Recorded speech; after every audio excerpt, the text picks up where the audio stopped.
Hi pals, it's me, Artie, they them pronouns only, and my video this week is related to last week's video. Propaganda for the disabled. Code of Silence. So I just got finished watching Code of Silence, where Rose Ayling Ellis, who is a deaf actress, plays a woman who ends up being involved in helping the police lip read some people in video clips before eventually becoming an informant. Whilst I've enjoyed the show, as I talk about in more detail the disability representation in my last video, it's just another example of propaganda going wild for disabled people. And I noticed there's a lot of that going around at the moment. I made a video several years ago where I discussed why people watch medical dramas and crime dramas more than other TV shows. And obviously, one of those reasons is there is practically nothing else to even watch on television anymore. But also, one of the big points for me was the fact that both of these types of shows are better at marginalized representation and diverse casting. They may not always hire a disabled actor for a disabled role or a queer actor for a queer role, etc.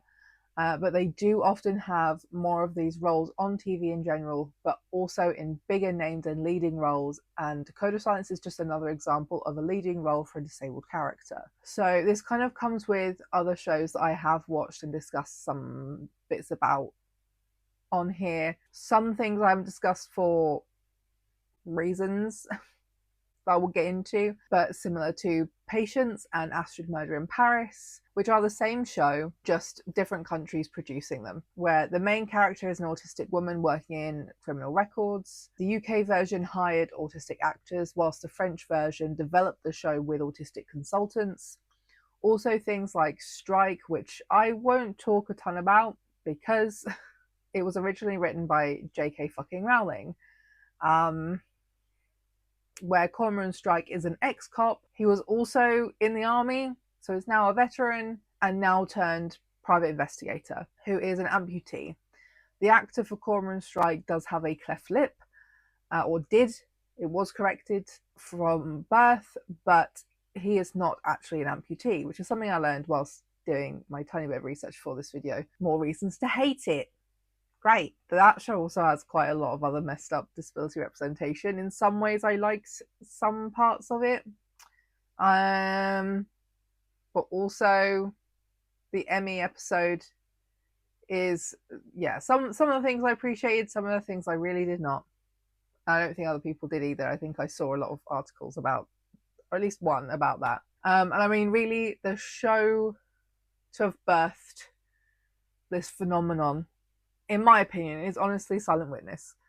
Of course, we had Clarissa very early on.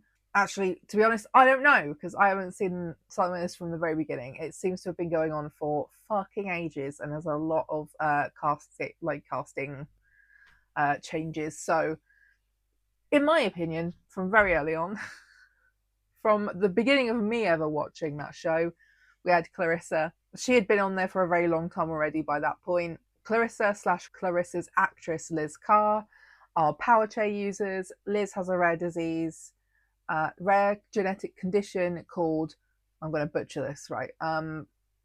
Arthrogryposis multiplex congenita. The actress is also queer. So we've also had Jack's niece, Cara Connolly, played by Rhiannon May, on there, where both actress and character were deaf and used BSL, and the whole team picked up a lot of science-based BSL to be able to communicate with her, as she was interested in going down the same career path as those who work there. And now we have a new disabled regular cast member, Kit Brooks, played by Francesca Mills, who has a common form of dwarfism, and I'm going to fuck this up again, achondroplasia. Silent Witness has also covered many crimes against disabled people as well, and lending a sympathetic/empathetic lens to their disabled characters. I feel like if it wasn't for the show popularizing having regular leading and returning disabled actors in disabled roles, then I don't think we would be where we currently are with propaganda.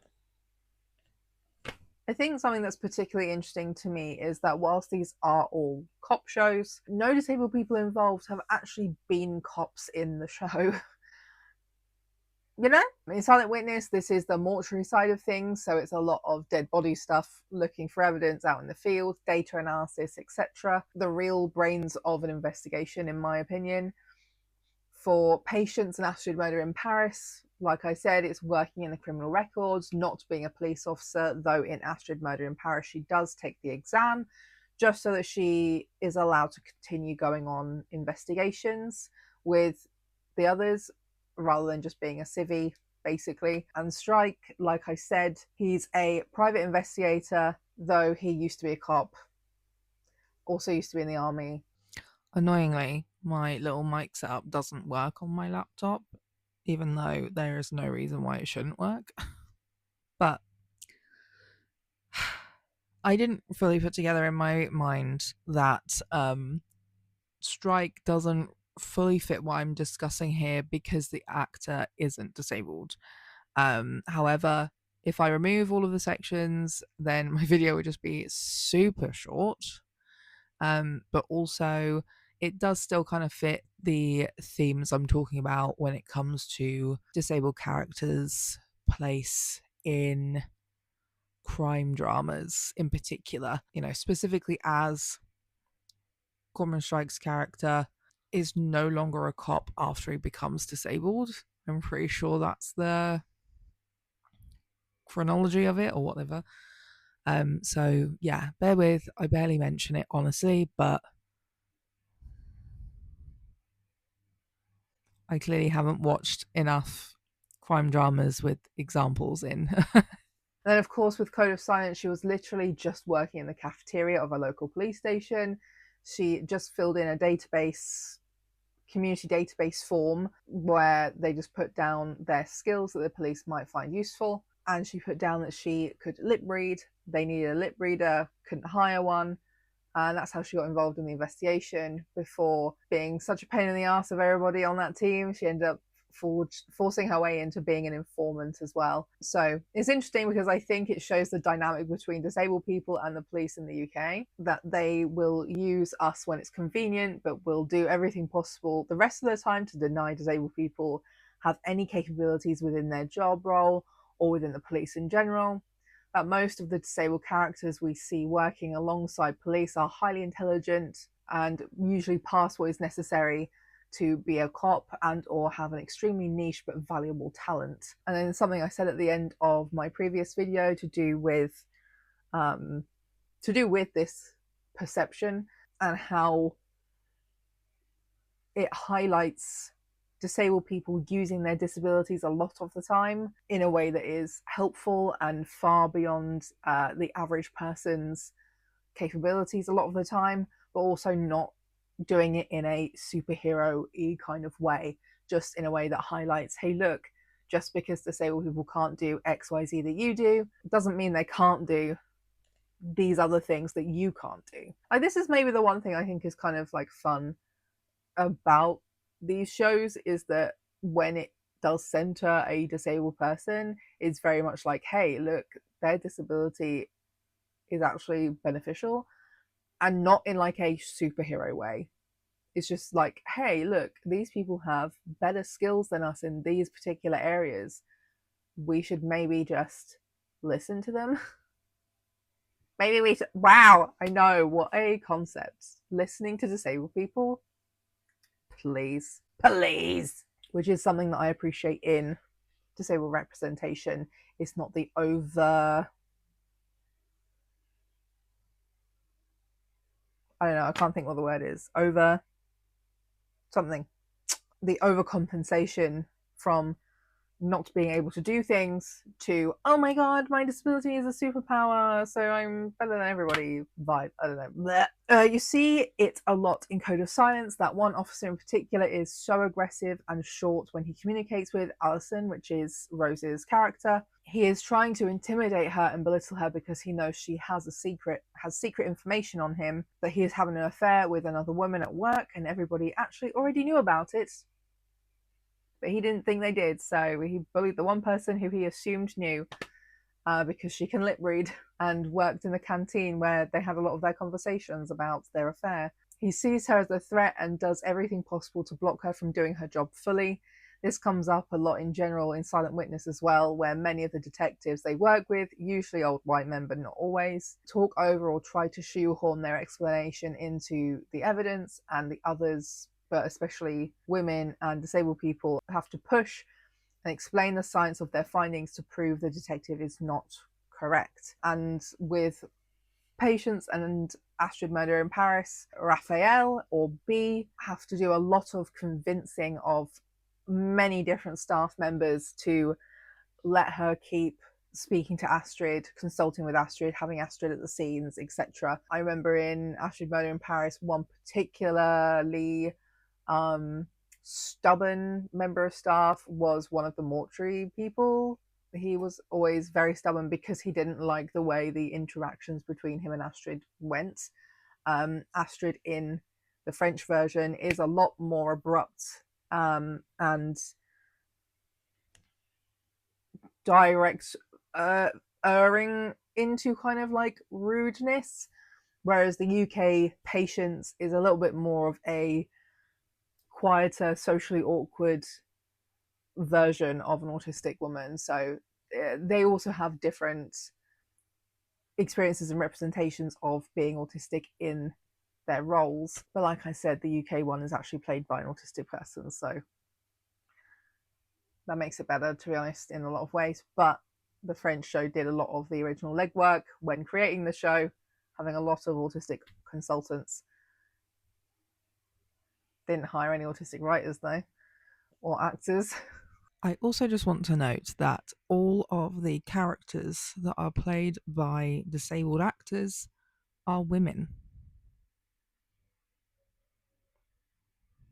in these police adjacent roles. Like I said, Cormoran Strike does not count because the actor himself is not disabled, and there are other genders of disabled people in these shows generally, but in this leading cop adjacent role, they're all women, which is an interesting correlation I hadn't noticed previously. It feels like everyone has this understanding that people don't listen to disabled people, And definitely not disabled women. especially police, and that they are allowed to work adjacent to cops but cannot actually be cops themselves. Not that I want any of them to be cops, honestly, but it was just an interesting dynamic I've noticed in these cop shows that do include disability representation. They are never police officers or detectives, and I just think that's particularly curious, in my opinion. Why is that? Why is that? I wonder why that is. This is a reminder that we are speaking about UK crime dramas as well, specifically, though I obviously haven't seen all of the ones that exist in general out there. So, for one, feel free to leave a comment with any that you have seen that I haven't mentioned or talked about in this video, where there are leading or regularly occurring disabled characters played by disabled actors. I will also just accept disabled characters as long as you just tell me the actor is not disabled. If you know any British crime dramas that fit the brief, because also I don't really watch a lot of American crime dramas, and if I do, I tend to prefer them from a different point of view, so like a legal point of view, or when they're campier. Because, like, That's also a new phenomenon that I've noticed recently in American crime shows, is more of like a campy aestheticness to it. I've watched a lot of those recently and enjoy those, but I can't stand the like typical broody, gritty American crime drama vibes. Can't stand it. But if it's camp, I'm down. Because at the moment we are watching Will Trent, and that combines both the campiness of American crime dramas that I like, but also the main character is disabled. He is dyslexic, which has led to him being I've forgotten what the word is now. He can't read. Like he basically just can't read. It's like that one doesn't count in this because it's American, and probably the actor is not disabled, honestly. Because when are they? But yeah, like I've been thinking about talking about the rise of like camp American crime dramas. Only Murders in the Building, Will Trent. Oh, there was one on a cruise ship as well. I didn't really like that one, I'm not gonna lie. But it fits this brief. And then one I can't remember the name of either, but it starred the woman who played Crazy Eyes in Orange is the New Black. That was really camp. And she's so autistic. Yeah, that's my whole point. But of course, this does link into real life experiences. You are more likely to be arrested, harmed, or killed if you are a disabled person by police. And obviously, that continues to get worse if you have other overlapping marginalized identities, like if you are a person of color or trans or queer or of a different faith in particular as well. And then again, if you have multiple of all those on top too. And whilst these shows are propaganda, because they definitely are, I do appreciate that these often critique how the systems work within their characters. I discussed it in my other video about Rose's character Alison, critiquing a lot of things about the police, like her canteen job was only paid minimum wage, and the police need to sort their shit out because of that. Like that's not a fair wage for anybody doing the amount of labor that they were doing. And a lot of the times it displays as well the resistances to change, the resistances to adaptation, the resistance to listening and believing disabled people. It was also mentioned in the Code of Silence about how Alison wouldn't be able to go on the stand to speak about the investigation because she is less likely to be believed, because she is unqualified. She does not have a qualification for lip reading, but also because she is disabled herself. Who's going to believe her that she heard what people said when she's deaf, kind of vibes. But besides that, there's also the general critique among just peers and within workplaces in general. A lot of the issues that come up for many of these characters could come up in any setting, which is why I kind of wish a lot of them were, I don't know, maybe just like make an office version, not the office, like make an office based version. Maybe, you know, a lot of people work in offices. There's a lot of things that are really inaccessible about working in an office or a call center, etc., that would be enlightening and honestly could be humorous to cover as well. There are lots of other settings that really could enlighten people, but I think it's just so easy to get a cop show released and filmed and funded and released. Did I say released first? Yeah, I think I said released first. I think a lot of writers maybe initially started writing something different, but realized that the way the market is at the moment, cop shows, medical shows are like the only thing regularly getting funding, contracts, etc. So maybe ideas changed, or they developed other ideas based on what the market is demanding at the moment. So that's the part that kind of sucks for me. For the most part, I have been watching a lot of just like generic family dramas recently. The two that come to mind at the moment, actually maybe three. This Is Us, Virgin River, which does err a little bit into medical drama and a little bit into crime drama, but in kind of like a way that Desperate Housewives did. I think they're actually quite a good comparison show in that sort of way, because yes, there is sometimes things to do with police and murder investigations and blah blah blah, but it's not a cop show. It's a drama.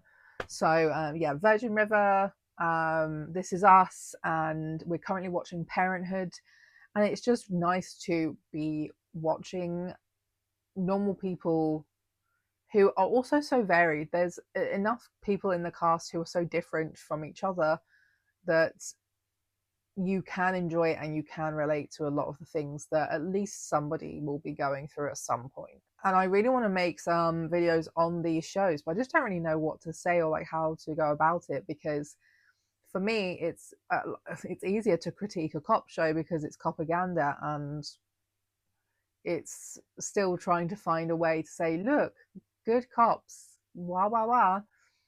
Whereas these other ones are more about the complexities of human existence and human relationships. And that's what I want to see more. I want to see shows that are just about going through life with some people, with a family, going through life in your family, because that's what most of these are. And like things just not going right, but sometimes things going right. You know, there's lots of things that come up in these dramas, so it makes it hard to pin down the kind of video that I could or would make with them. I think in general, I just miss the easy access to general drama shows. There are a couple of elements that I could pick on for those videos, like in Parenthood, there is a disabled character, and there is some elements of disability in This Is Us. But also with This Is Us, I did want to discuss the fat representation, because that is also something that's never really done very well a lot of the time, and probably less so now we're going back into skinny era. So we're probably going to get less fat people on TV again, and less even like mid-sized people. So that's kind of my video. I just wanted to discuss some interesting correlations, some interesting patterns I've noticed as an autistic who loves media and disability representation and media analysis. Let me know if there are other shows that are also cop shows that also have disabled characters in. Do they also fit the things that I've mentioned? Because I would just like to know.